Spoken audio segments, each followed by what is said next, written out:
Hey guys, welcome back to the show. It's your girl Sarah right here on Relax Radio, and I'm super excited to be here because we're going to be having a very interesting and informative conversation with regard to dementia. All right, now dementia is in fact something that is widely there in the United Kingdom, and it's also a sickness that costs our economy billions of dollars annually. All right, so it is in fact a major health problem, not just in the United Kingdom, but in fact all over the world as well. So it's important for us to discuss this so we can understand how exactly this works, and we can take certain steps to essentially work in jobs that are mentally stimulating to make sure that we can, postpone the onset of dementia. All right. Now that is what the conversation is going to be about. But before we head into the conversation, I want to very quickly remind you that you can text me or call me on 078 All right. Share your thoughts, share your opinions with me because I would love to hear everything that you have to say. But also, don't forget to let me know what you are thinking.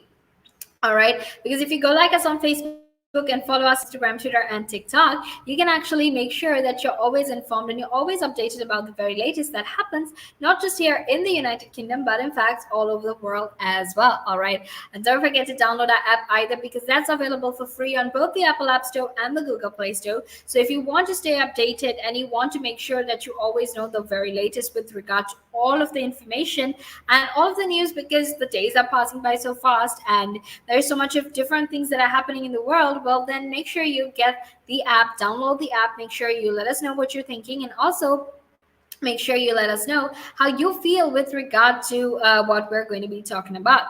All right, now like I said, we're going to be talking about the low risk of dementia, so let's actually get into that conversation. All right, because like I said earlier as well, dementia is a huge problem here in the United Kingdom. All right, because there are so many people who suffer from dementia, and it's also a sickness that costs our economy billions and billions of dollars. All right, now what research has found, or what research is suggesting, is that people with mentally stimulating jobs have a lower risk of dementia in later years than those who have non-stimulating work. All right, now scientists have actually looked at more than 100,000 participants across studies from the United Kingdom, Europe, and the US, and they're focused on links between work related factors and chronic disease, and also disability and mortality. All right. Now, the lead author actually said that the latest findings support the idea that mental stimulation in adulthood could actually postpone the onset of dementia. All right. And basically, what that means is that if you work in a mentally stimulating job, or if you have a mentally stimulating hobby, that might actually be helpful in postponing the onset of dementia. All right, now the study actually looked at a huge range of occupations, a wide range of occupations actually, from civil servants to public sector employees and also forestry workers, right? So what these researchers essentially found was that cognitively stimulating jobs that include demanding tasks and even high job decision latitude, which is also known as job control, um, whereas occupations that you didn't really see as non-stimulating, and these are things with low demands and you have a lack of job control, were in fact found to help in terms of people getting dementia earlier in life. All right, and they also said that because such exposure to cognitive simulation at work can take place over decades and add up to tens of thousands of hours, it actually lasts considerably longer than cognitive interventions or cognitively stimulating hobbies. All right, so basically, if you are someone who works in a mentally stimulating job, then there is good news for you, because essentially you might have a lower risk, or your chance of getting dementia might actually be postponed if you're constantly keeping your brain active, right? And even before this research was conducted, something that we need to keep in mind, and something that researchers have found out, is that the way to essentially postpone the onset of dementia was by making sure that you did tasks that helped you stay mentally active, mentally fit, right? Because that helps you to postpone how quickly you can get dementia. All right, now previous research has actually suggested that keeping the brain active can actually help to build cognitive reserve, right? Which is basically this type of resilience that helps the brain rewire. And you rewire the brain, you rewire its connections more easily, and this keeps working for longer when diseases like Alzheimer's takes hold. All right. And something else that was actually said was that this new research could also identify proteins in people's blood plasma that may be connected to this process, right? And funding this research and investigating this research further would result in us finding more detail with regard to how exactly this works and why exactly it happens like this, right? Because something that we need to understand is that not everyone is going to be able to choose the type of work they do. All right, some of us don't really have an option when it comes to the kind of work we do, right? Especially if you're poor, especially if you don't have that great of an education and you don't have that great of a degree. Well, then the truth is you might have to go for whatever job is available. And given the fact that it is a pandemic right now, anyone would pretty much take any job that they have, because no one really has the liberty to choose between what job they want to do, right? So like I said, not everyone is able to choose the type of work they do, but studies like this actually highlight the importance of finding activities that will help you keep your brain active, right? And whether it's through hobbies or whether it's through work, these activities will help you keep your brain active and help you postpone the onset of dementia. All right, and now we're going to head into a small break, and after that we will be back to discuss this. So until then, make sure you stay tuned.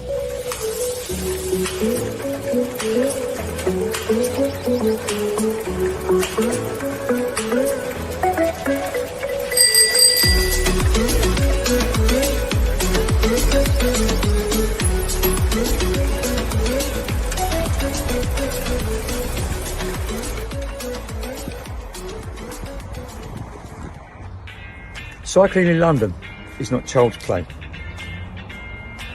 How to be a better cyclist. Listen to my show, only on Relaks Radio. I'm Kevin. Join me every Thursday, 5 p.m. Look forward to seeing you.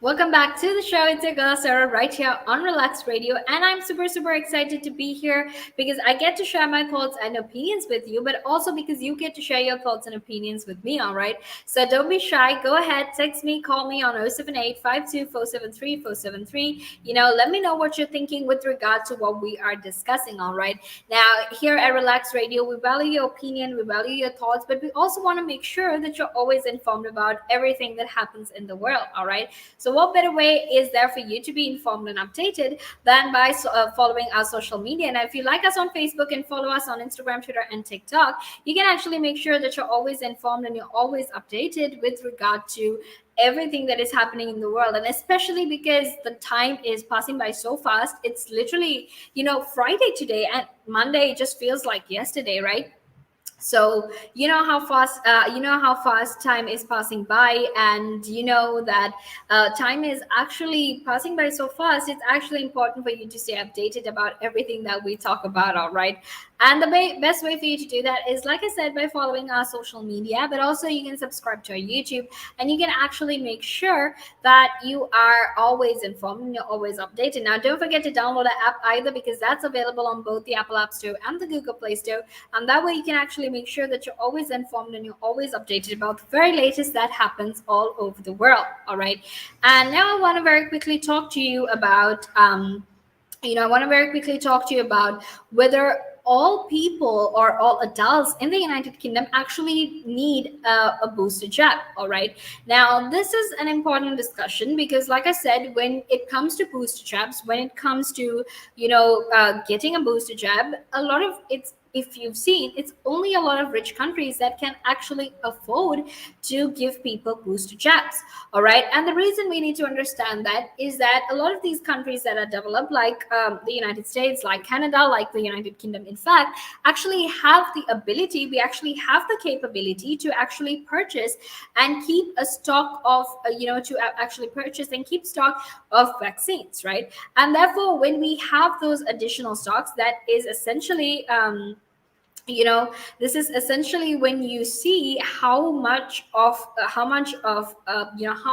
we are as a country to essentially have enough vaccines to to vaccinate our population multiple times over. All right, so it's important to keep that in mind as well. All right, now when it comes to offering booster jabs as well, right now there has been no proper evidence or no scientific evidence from the World Health Organization to essentially say that booster jabs are something that is needed, to say booster jabs are something that we really really need here in the United Kingdom, right? However, what scientists, what doctors, and what other healthcare professionals have recommended, if in fact, is that if you're immunodeficient, if you have immunosuppression, then that is when you need those jabs. That is when you need to make sure that you have a booster jab, right? And then we also have this discussion of, look, you know what, if you're going to give booster jabs, should you give the booster from from the same vaccine that you got when you were getting vaccinated, or can it be something else, right? Now what has been recommended is that if you got 2 shots of AstraZeneca, then your third jab, if you're getting a booster jab, should possibly or preferably be Pfizer, right? And the reason that they're saying this is because different vaccines actually address the COVID-19, address building our immunity in different ways, right? Which means that if you give Pfizer as a booster jab, then your body is actually going to have a more diverse response system. All right, because your body is going to know, look, this is what we have to do, but we have different mechanisms that we can do it in. So why don't we either use one of them, or we just use all of them and make sure that we keep ourselves safe. All right, because that's how the immune system works. And like I said, think of your immune system, think of the antibodies as this whole army. Like, they're basically soldiers, and they basically want to make sure that you're safe, that you're protected from what is happening. All right, basically that is how it works. All right, so like I said, we have WHO experts who've said that there isn't enough scientific evidence to support the use of additional shots, right? And to actually head back, or rather to actually focus a little bit on vaccine inequality, a little bit on how a lot of other countries in the world are suffering because they haven't gotten the vaccine. It is, in my opinion, absolutely selfish of of these rich countries to actually keep hoarding vaccines more and more, when there are so many other people who can't afford the vaccine because it's so expensive, but B, also because those countries are basically suffering the worst stages of the pandemic. And the truth is, if we want to move forward, if we want to progress as a world in terms of the vaccine, in terms of this fight against COVID-19, what we need to do and what we need to keep in mind is that it's something that the whole world must do together. It just can't be the United States, the United Kingdom, Canada, and the rest of the world not really vaccinating themselves and living in the worst stages of the pandemic. Because the truth is, now one of the most commonly found variants is the Delta variant, and that is in fact very very scary. All right, it's very contagious as well, but it's something that is commonly found all over the world. So to make sure that we're all safe, to make sure everyone is safe and protected, we need to make sure that we vaccinate the whole world. Because the truth of the matter is, when the United Kingdom is fully vaccinated, you will still travel to other parts of the world, right? And when you do, there might be people who come from these countries that might not, that might have gotten 1 dose of the vaccine, or they might not have necessary enough protection, and that will actually affect you. And then we'll have a COVID outbreak all over again. So we're really just going back to square one, and we're not really changing anything. All right. So in terms of things like that, it's very very important for us to understand and keep in mind that this is how it works. All right, and now we're actually going to head into a small break because we still have a lot left to talk about. But until then, make sure that you stay tuned, because we're going to head into a small break. the valuations that you place on an asset are always behind you. It's always in hindsight. It's never in front of you. And that's one of the challenges, right? Because you're always valuing what happened yesterday. And what you need is what's going to happen tomorrow.